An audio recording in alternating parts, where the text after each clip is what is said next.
두 번째, 빅데이터 활용. 먼저 빅데이터 역할에 대해서 좀 이야기를 해보죠. 일단 미래 사회라고 하는 특성이, 어떤 미래 사회의 특성이라고 하는 게 불확실하다, 불확실성이 높아지고, 따라서 리스크, 위험 관리가 중요해지는 상황이 되는 거죠. 좀 더 스마트 해지는 그런 사회이고, 또 뭐 융합, 여러 가지 기술들이, 또 여러 영역들이 융합되는 이런 걸 미래 사회의 특징이라고 하는데, 바로 이러한 조건에 빅데이터의 역할이 있다 이거죠. 일단 빅데이터를 활용해 가지고 여러 가지 가능성들을 시뮬레이션 해보면은 이게 어떻게 전개될지 이런 것들을 알게 됨으로써 우리가 알 수 있는 이런 불확실성들을 좀 더 제거할 수 있겠죠. 그래서 그런 일단 상황이 어떻게 전개될지 다양한 시나리오를 가지고 시뮬레이션을 해볼 수 있으니까 어떤 형태로 전개되든 간에 한 번쯤 거기에 관해서 우리가 시뮬레이션 중에서 간접적으로 경험을 해봤기 때문에 좀 유연하게 대처할 수 있지 않느냐. 그리고 당연히 또 그런 빅데이터를 분석해보면서 패턴 분석을 해보면은 어떤 리스크에 발생할 수 있는 어떤 요런 형태로 이제 전개됐을 때 우리 회사에 어떤 크나큰 손실이 발생할 건가, 새로운 뭐 기술 혁신이니 뭐 이런 것들을 우리가 채택했을 때 뭐 이런 것들 해볼 수 있다는 거죠. 그다음에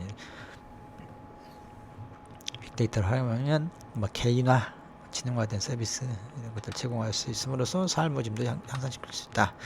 뭐 이런 것들은 이제 나눠 가지고 좀 더 구분해서 이제 해놓은 거죠. 그래서 이러한 미래 사회의 특성이 있는데 우리가 빅데이터를 잘 활용하면은 통찰력도 키울 수 있고 대응력도 당연히 키울 수 있겠죠. 그래서 막 써져 있는데 뭐 이걸 다 읽어야 되나 모르겠는데 통찰력에서 뭐 몇 개만 읽어보죠. 미래를 전망하는 통찰력이 결국 미래 전망, 아까 이야기했듯이 여러 가지 가능성들을 시뮬레이션 해보는 거죠. 다양한 다각적으로 통찰력을 제시할 수 있다, 뭐 상업의 유연하게 대처할 수 있다 이런 얘기. 대응력들도 뭐 통찰을 하게 되면 당연히 이제 대응력이 좀 생기겠죠. 아무튼 뭐 실시간 빠른 의사결정하고 좀 약간 다른 이야기인가? 이건 현실적인 상황에서의 그런 패턴 분석하고 이상적으로 포착할 수 있다 그러면 거기에 대해서 빠르게 의사결정하고 실시간으로 대응할 수 있다. 그래서 그게 기업 경영의 투명성 제고와 연관이 있는지 잘 모르겠는데 아무튼 그렇다고 낭비 요소도 절감할 수 있다. 그래서 이런 거 하면 뭐 경쟁력도 생긴다 이거죠. 뭐 개인화, 지능화 서비스를 확대하게 됨으로써 거기에는 뭐 AI 인공지능을 이제 사용해서 이런 개인화, 지능화 서비스를 제공할 수 있겠죠. 그럼 자꾸 이제 또 이제 뭐 소셜 미디어를 그 SNS를 통해 가지고 이런 평판 분석, 뭐 아무튼 소비자들의 여러 가지 요구를 할지 평가를 할지 이런 것들을 텍스트 마이닝이든 아무튼 그런 걸 감성 분석을 하게 되면은 그런 것들을 기업 경영에 반영해서 새로운 뭐 제품을 만들지 이렇게 하게 되면 경쟁력이 확보되겠죠. 창조력도 이제 뭐 이런 인사이트를 자꾸 이제 우리가 얻을 수 있기 때문에 새로운 가치, 또 새로운 경영, 또 새로운 제품, 새로운 사업 뭐 이런 것들을 생각해 볼 수 있지 않느냐 이런 이야기입니다. 이런 것들이 빅데이터 역할일 수 있다 이거죠. 역할이다 이거죠. 그러면 이제 활용 전략이 있어야 될 텐데 일단 기업의 이제 성공적인 빅데이터 활용하기 위해서 어떤 게 필요하냐? 그래서 뭐 리더십, 역량 관리, 기술 도입, 의사결정, 기업 문화 이런 것들은 필요하다라고 메가피니, 브린올프슨이 이런 사람도 이야기했다고 합니다. 그래서 첫 번째 리더십 성공적인 빅데이터 활용 조건으로 리더십이 있어야 된다. 그죠? 그래서 목표 설정을 위해 빅데이터를 활용할 성공이 무엇인지 명확히 정의하고 이를 강력하게 추진할 수 있는 리더십이 필요하다. 보면 어느 기관이든 저도 이제 학교에 있지만 학교에서도 사실상 경영진들이 이런 빅데이터에 대해서 막연한 생각을 가지고 있지 그걸 실질적으로 구체적으로 활용해서 목표를 설정하고 이런 것들은 사실 좀 드물어요. 그분들이 그런 것에 대한 이해가 이제 충분하지 않기 때문에 사실 약간 리더들도 이제 위험 기피적인 요소가 있죠. 아까 이야기 사회가 리스크가 높고 불확실성이 높기 때문에 그러죠. 그래서 이제 그랬을 때 이제 이런 것들을 빅데이터를 실제로 이게 어느 정도 의미를 갖는지 이런 걸 활용했을 때 정말 이게 의미가 뭔가 잘 활용될 수 있는지 이런 것들을 잘 알고 또 그런 걸 활용해서 좀 명확하게 목표를 정의하고 추진할 수 있는 리더십이 필요하다. 역량 관리 당연히 이제 인적 요소들이 있죠. 데이터 사이언티스트랄지 시스템 개발자 등 아무튼 이런 빅데이터를 활용할 수 있는 그런 전문 역량을 가진 사람들을 관리하죠. 신규로 채용하고 또 교육시키고 뭐 이런 여러 가지 체계들을 이용해서 인사관리, 역량관리 그래서 또 끊임없이 트렌드에 맞춰서 새롭게 수혈하거나 아니면 있는 인력들을 자꾸 전문성을 강화하는 그런 방법들을 이제 해야 되겠죠. 마찬가지로 기술 도입이 마찬가지일 거고 자신들이 종사하고 있는 분야에 최신의 가장 적합한 빅데이터 관련 기술이 그게 소프트웨어든 하드웨어든 어떻게 되는 건지 잘 트렌드를 따라가면서 그런 것들을 도입 가능한 건지 끊임없이 이제 살펴봐야 되겠죠. 과감히 필요하다면 도입해야 될 거고 의사결정에서 이런 빅데이터 분석에 기반해서 의사결정을 할 수 있도록 조직의 유연성이 보장되어야 된다라고 하는 겁니다. 그렇지 않고 뭐 몇몇 경영진에 의해서 자의적인 판단으로 의사결정이 이루어지는 구조라고 그러면 뭐 이렇게 빅데이터를 가지고 아무리 뭐 분석 결과를 들이밀고 이렇게 해야 되는데 이게 뭐 성공할 것 같습니다. 이런 이야기 해봐야 그게 대한 의사결정 구조가 경직되고 몇몇 사람들에 의해서만 이렇게 결정이 돼버린다면 뭐 의미가 없겠죠. 그다음에 기업 문화도 당연히 이런 빅데이터를 전체적으로 그 기업의 구성원들이 활용할 수 있고 또 거기에 이해가 있고 또 서로 뭔가 정책들이랄지 어떤 그런 것들을 제시하고 할 때 그러니까 충분히 빅데이터를 활용해서 그런 근거들을 제시할 수 있는 그런 조직 기업 문화가 되어 있어야 이제 성공적으로 빅데이터를 활용해서 기업들을 운영할 수 있는 거죠. 그다음에 이제 성공적인 빅데이터 활용을 위한 이렇게 세 가지 요소가 있다고 합니다. 일단 데이터가 있어야 되겠죠. 빅데이터 기술이 있어야 될 거고, 그다음에 그것들 기술을 활용할 수 있는 인력이 있어야 된다 이거죠. 빅데이터와 빅데이터 플랫폼, 데이터 과학자 이렇게 해서 세 가지 자원과 기술과 인력 이 세 가지 요소가 있어야 된다라고 하는 이런 요소와의 이제 전략들을 수립해야지 기업 경영에 성공할 수 있다 뭐 이런 이야기입니다. 그러면 이제 구체적으로 하나씩 가보자. 빅데이터를 활용하기 위해서 일단 빅데이터를 발견해야 된다. 빅데이터가 뭐 데이터 경제 시대가 도래할 거라 뭐 이렇게 있다고 하고 같으나가 뭐 그건 요즘 다 상식화된 상황이니까 일단 뭐 저희가 할 때 그런 어떤 빅데이터를 활용해야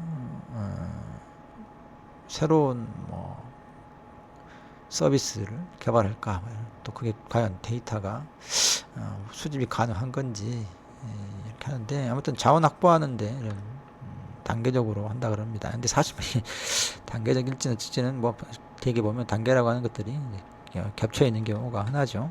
어쨌든 나눠놓는 경우들이 이해의 편의를 제공해 주는 거니까 문제는 뭐 저장 조직이 독자적으로 데이터를 생성한 것은 이제 저장한 거. 초기 단계 본인들이 뭐 데이터를 생성해서 저장하는 단계라고 하는 거겠죠. 근데 되게 보면 벤처들이 이런 걸 데이터를 수집하는 것도 하지만 데이터를 요즘 팔기도 하잖아요. 그래서 외부에서 데이터를 인터넷에 직접적으로 이제 수집하는 경우도 있고 아니면 뭐 사오기도 하고 뭐 이렇게 합니다. 근데 뭐 이럴 때는 과제는 뭐 데이터의 품질을 위해 노력해야 된다. 그 다음에 이제 공유하는 거죠. 외부 기관들과 공유함으로써 연계해가지고 통합의 방법도 있고 어떤 특정 목적을 같이 하는 뭐 연합 그룹 클럽이 해서 공동으로 이제 데이터들을 통합하는 것을 이야기하는 것 같습니다. 뭐 공동 창출 오픈 플랫폼 데이터를 공유하는 단계라고 합니다. 그래서 뭐 상호의 협력 참여로 이제 뭐 하는 이런 것들이 오픈 플랫폼을 통해서 뭐 데이터들이 대표적인 게 뭐 캐글 같은 것도 이제 하나, 물론 캐글 자체에 있어서 사용되는 데이터는 뭐 자기들 바로 가져다 쓸 수 있는 뭐 그런 정도 그럴 류의 데이터는 아니겠지만 서비스를 위해서는 그렇지만 어쨌든 오픈 플랫폼 뭐 공공 데이터 같은 경우도 이제 뭐 그런 거죠. 국가기관에서 운영하는 그런 공짜로 사용하는 데이터들이 있어요. 국가에서 돈을 대주고 데이터를 수집해와라 그러면은 자기들이 저장해 놓고 일반인들한테는 이제 공짜로 사용할 수 있도록 해주는 뭐 그런 것들지. 아니면 이제 이거 약간 다른 이야기긴 한데 뭐 요즘 기트허브 이런 걸 혹시 여러분들이 들어보셨는가 모르겠는데 소스 코드를 가져다가 거기에서 자기가 만든 거 올려놓고 다른 사람들한테 이렇게 막뭐 다운받아서 쓸 수 있도록도 하고 뭐 수정 요청사항이 있으면 수정도 하고 뭐 이런 그런 오픈 플랫폼이 있는데 소프트웨어 개발에 요즘 그런 곳에 올라와 있는 그게 또 하나 데이터죠. 코드가 데이터가 돼서 그런 오픈 플랫폼에 올라와 있는 그런 소스 코드들을 학습 데이터를 사용해 가지고 소스를 인공지능이 만드는 그런 프로젝트도 하고 있어요. 기트허브 이런 데서. 기트라고 하는 게 리누스 토발즈가 만든 건데 리눅스를 만든 리눅스 운영체제 있잖아요. 그럼 만든 사람이 지금 하고 있는 사업 중에 하나가 이제 그 기트허브인데 여러분도 써봤을란가 모르겠네. 아무튼 뭐 가끔 뭐 기트에 가서 이렇게 오픈 소프트웨어 다운받아서 이렇게 설치하고 사용해본 그런 경험이 있으시면 아마 알 건데 원래 그게 이제 자기 컴퓨터에서 개발할 때 그것들을 기트허브에다 기트는 이제 자기 로컬에 있는 컴퓨터에다가 이제 해서 이제 일종의 이제 그 소프트웨어 버전 관리하는 프로그램이거든요. 수정하게 되면 그것도 이제 중간중간에 이제 수정하게 되면 이게 이제 관리하는 게 막 복잡해지는데 그래서 조금 개선해 놓고 근데 근다고 해서 이전 것을 없애버릴 수는 없는 경우에 이런 경우 막 뒤에 파일 이름에다가 막 날짜 시간 적어놓고 막 이렇게 하는데 그런 부분들이 아주 귀찮아지고 나중에 뭐가 들어있는지 잘 모르니까 그런 부분들을 편하게 관리할 수 있는 막 그런 것들이 기트라고 하는 게 있는데 그걸 이제 저기 웹에다가 공통으로 되어 있는 서버에다가 이제 올려놓고 웹에서 브라우저로 관리할 수 있도록 해주는 또 그 사이 연결해주는 뭐 이런 게 있는데 그걸 기트허브 뭐 이렇게 돼 있는데 그 기트허브를 오픈 플랫폼으로 해서 여러 개발자들이 실제로 엄청나게 사용하고 있잖아요. 그래서 거기 이제 소스 코드들 다 올려놓게 되는데 그것들을 가져다가 이제 인공지능이 아예 이제 코드를 학습하는 거죠. 그 알파고가 바둑 기보를 보고 바둑 두는 걸 배우는 것처럼 사람들이 올려놓은 소스 코드를 보고 프로그램을 이제 지가 만드는 실제로 지금 아직 약간 벗어난 이야기이긴 한데 인공지능이 소스 코드를 프로그램을 만들어요. 상당한 수준입니다. 물론 뭐 상업화될 정도는 아니지만 그렇다. 아무튼 이런 것도 이제 공동 창출일 수 있잖아요. 거기서의 데이터는 오픈 프로그램 소스 코드이긴 하지만 아무튼 이런 단계로 이제 뭐 데이터 자원 확보한 여러 가지 단계적 방법들을 이야기하고 있습니다. 물론 이게 이제 여러 가지가 섞여서 되지 뭐 하나만 이렇게 하는 경우는 아니고 아까 이야기했듯이 뭐 본인들이 생성도 하고 사기도 하고 남의 걸 공유도 하고 막 이렇게 여러 가지 형태로 해서 이제 데이터를 모으죠. 그 다음에 이제 처리 단계하고 신기술을 이해해야 된다. 데이터 수집 확보하고 그 다음에 활용하려고 하면 당연히 이제 빅데이터가 어떻게 처리 단계가 되어 있는지에 대한 이해와 그 각 단계마다 적용되는 신기술에 대한 이해가 있어야 되겠죠. 활용을 할 수 있으려 그러면. 일반적으로 데이터는 뭐 빅데이터도 마찬가지지만 데이터들은 이렇게 생성하고 데이터가 생성되면 그걸 수집해 가지고 물론 저장하고 사실 여기 사이엔 좀 이제 여러 가지 가공이 들어가죠. 전처리라고도 하는데 분석하고 표현은 이제 디스플레이 우리나라 말로 표현하니까 이렇게 되는데 가시적으로 그림으로 그래프로 보여준다든지 표로 보여준다든지 막 그런 거 이런 단계가 이제 거쳐지죠. 분석 전체적으로 이 과정을 이해하고 거기에서 요런 것들을 하는 단계에 있어요. 여러 가지 필요한 빅데이터 플랫폼이니 분석 기술이니 뭐 이런 것들을 이해해야 된다. 예를 들면 분석 기술 중에 통계학도 해야 되고요. 데이터 마이닝, 머신러닝, 딥러닝, 자연어 처리, 패턴 인식, 소셜 네트워크 분석, 비디오, 오디오, 이미지 아무튼 이런 것들이 딱딱 나눠 떨어지지는 않는데 아무튼 뭐 이런 건 이제 이미지 프로세싱 해야 되는 거죠. 약간씩 이제 특화돼서 분류를 하는 것. 어쨌든 뭐 이런 것들이 여러 가지 분석 기술들이 필요하다 이거죠.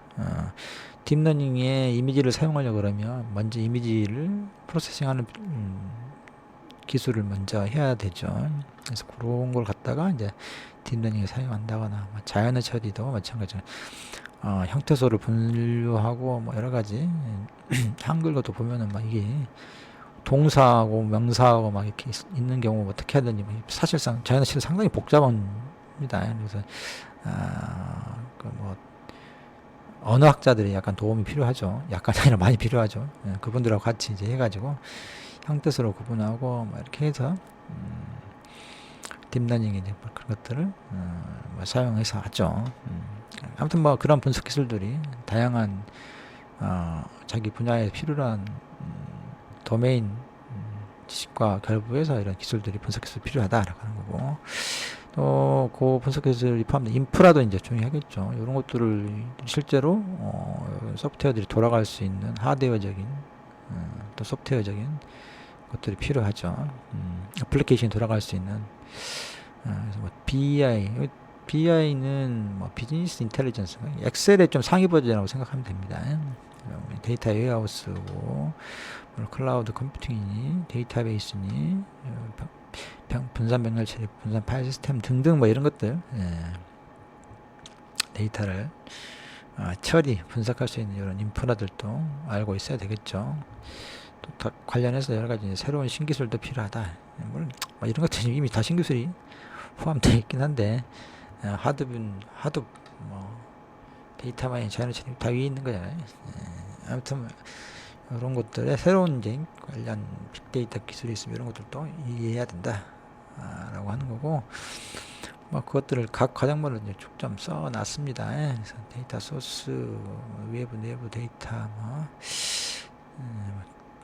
처리 단계별 기술 영역이라고 해서,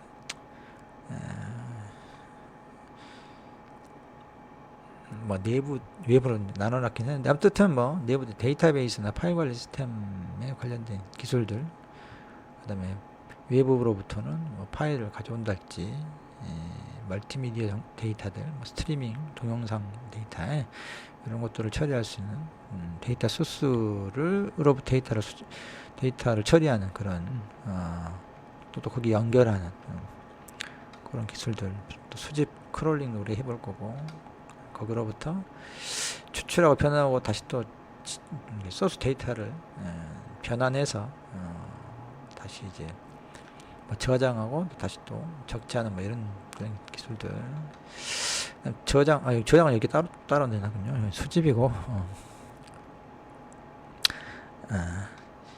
뭐 나열식으로 해놔서 뭐 하나 딱 제가 시나리오로 말씀드리기가 좀 쉽지 않네. 뭐 초경량 서버 꼭 초경량일 필요는 없는데 어쨌든 뭐 서버도 있고 빅데이터 저장한 저장소 스토리지도 필요하고 비정형 데이터를 관리할 수 있는 거는 요즘 많은 데이터베이스 매니지먼트 시스템들이 비정형 데이터를 관리할 수 있도록 요즘 많이 해주죠. 오픈 소스 형태로 다 돼 있는 게 많아요. 몽고DB 뭐 이런 것들. 그다음에 처리하는 거, 맵리듀스는 하드베에서 사용하는 데이터 프로세싱 데이터 처리 방법인데, 막 그런 걸 할지, 분석, 신경 언어 프로그램, 이건 저도 잘 모르겠네. 다뤄본 적이 없어서. 그다음에 이제 뭐 머신러닝, 직렬어는 분석에 뭐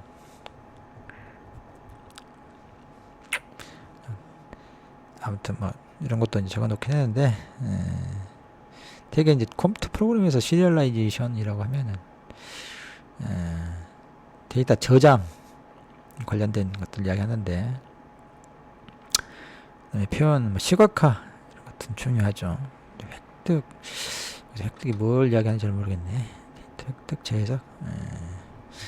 아무튼 이런 단계에 있어 여러 가지 기술적인 것들이 필요하다. 뭐 이 정도만 생각해 줍시다. 저자가 어떤 의도로 이런 것들 선택해서 썼는지는 잘 모르겠지만, 꼭 램리듀스만 있는 게 아니고 뭐 다양한 거고, 저장도 이런 것만 있는 건 아니죠. 일단 클라우드도 빠져 있고, 아무튼 뭐 있어서 이거는 저자가 그냥 편의상 취사 선택한 것 같습니다. 마지막으로 이제 이건 저번 시간에 제가 보여드린 구글에서 가져왔던 그림하고 뭐 거의 비슷한 벤 다이어그램이네요. 데이터 과학자가 역량 강화할 필요가 있다 이거죠. 이제 빅데이터 활용하려고 그러면. 그래서 앞에 했던 뭐 신기술의 이해도 필요하고, 뭐 빅데이터를 확보해야 되는 것도 있지만, 또 그걸 실제 인적인 측면에 있어서 데이터 과학자 역량 강화도 반드시 빅데이터 활용하기 위한 전략으로 반드시 필요하다. 인력 당연히 중요하죠. 뭐 데이터 사이언티스트를 빅데이터 시대 연금술사다, 뭐 이렇게. 그래서 이제 필요한 기술들을 이렇게 뭐 해킹 스킬, 해킹이라고 하는 게 원래 이제 나쁜 의미로 뭐 정보를 몰래 뽑아내는 그런 걸 해킹이라고, 원래 의미는 그게 아닌데, 해킹이라고 하는 것은 원래 그 어떤 제품이나 또는 뭐 소프트웨어 이런 것들이 원래 목적이 아닌 다른 이상한 형태로 이렇게 해보는 그런 것을 해킹이라 그래요. 그게 선이든 악이든 간에. 그래서 그런 것들을 좀 더 발전해서 이제 해킹 스킬이라고 하면 이런 시스템들 아주 잘 다루는 그런 것들을 해킹 스킬이라고 합니다. 근데 이제 그걸 특별하게 이제 보안 측면에서 좀 나쁜 형태로 사용, 원래 목적이 아닌 다른 것 중에 특히 나쁜 목적을 쓸 때 이제 그걸 또 우리가 흔히 알고는 해킹이라 그러는데, 그거는 좋고 나쁘다라고 하는 걸 떠나서 기술적인 측면으로 보자 그러면, 해킹은 조금 원래 루틴화되어 있는 활용 형태보다도 전혀 만든 사람도 예측하지 못했던 형태의 활용 방법을 찾고 하는 그런 사람들이 있는데, 그런 것들을 해킹이라고 하죠. 그 의미는 곧 이런 기술들을 상당히 이제 탁월하게 사용하는 그런 기술들을 해킹 스킬이라고 이야기합니다. 그래서 아무튼 컴퓨터 사용 능력인 거죠, 이게. 그다음에 이제 수학 통역 같은 수학 베이직 분석 기법들도, 그다음에 아까 도메인 날리지죠. 특정한 영역에 그게 뭐 전력이 됐든 뭐 건축이 됐든 토목이 됐든 여러 분야의 이제 그 지식과 이런 형태의 여러 가지 영역이 포괄되어 있는, 그리고 그게 겹치는 영역에 있어서의 이런 방법들을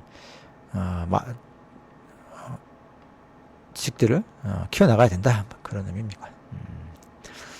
마지막으로 책에 뭐 존 라우치라고 하는 사람이 데이터 과학자의 필요한 6가지 기본 자질을 이야기했다고 합니다. 저 솔직히 누군지 잘 모르겠는데, 뭐 수학 역량, 공학 역량, 그다음에 비판적 시각, 글쓰기 역량. 왜냐면 이제 데이터 과학, 남들 설득시켜야 하기 때문에 이게 필요한, 대화 능력도 마찬가지고. 이거 약간 5가지하고는 약간 별개이긴 하지만 물론 호기심이 있어야 되고 개인의 행복해야 되겠죠. 요러한 것들이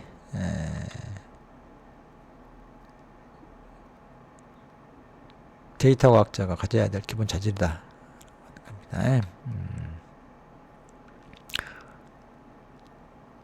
그 다음에 뭐 내부 인력을 쓰는 거예요. 외부에서 데이터 과학자를 일시적으로 고용하는 것보다는 왜냐하면 이런 현업 주식은 해킹 스킬이나 뭐 수학 통계 지식들은 뭐 할 수 있겠지만 가장 그 잘 안 되는 게 컴퓨터만 전공했던 사람들 가장 큰 한계점이 현업 지식이 부족하죠. 물론 컴퓨터 관련된 회사에 들어가 버리면 상관이 없는데 다른 분야에 자기 컴퓨터 지식을 가져가게 되면 이제 그쪽 분야에 대한 도메인 지식이 없기 때문에 답답해하는 편이 있죠. 여러분들도 자기 현업 지식이 있지만 거기에다 이렇게 해킹이나 뭐 수학은 것 다치고 컴퓨터 과학 기술들을 가져서는데 약간 제한점이 있긴 하잖아요. 어쨌든 그래서 거기 하고 있는 그 기업체 내에 실제 채용을 해서 쓰는 게 훨씬 낫지 않겠어요? 그런 의미인 것 같습니다. 여기까지 해서 이 장을 마치도록 하죠. 수고하셨습니다.